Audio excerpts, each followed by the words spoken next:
Tipside ehk allasurumiste sooritamiseks siin masinal. Tõsta käepidemed üles ja langeta istet, et võimaldada suuremat liikumisulatust. Vali sobiv raskus ning reguleeri seljatuge vastavalt mugavusele ja harjutuse variatsioonile.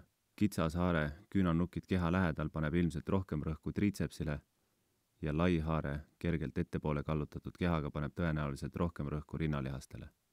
Too käepidemeid kontrollitud tempoga üles, kasutades sulle sobivat suurt liikumisulatust. Suru käepidemed jõuliselt alla tagasi, hoia keha tugev ja suru raskus enda kätega alla, mitte oma kehaga. Trapetsi treenimiseks siin masinal ehk õlakehituste või šraagide sooritamiseks säti käepidemed alla ja tõsta istet üles, et saada parem liikumisulatus õlakehituste jaoks. Vali sobiv raskus ja säti vajadusel ka seljatuge. Haara käepidemetest sirgete kätega kinni, tõsta õlad üles, pigistades ülevalt trapetsid kokku. Lase käepidemed kontrollitud tempoga alla tagasi, tundes venitust trapetsilihastes liigutuse põhjas. Väldi liigset käte painutamist raskuse tõstmiseks. Keskendu pigem just õlgadega tõstmisele.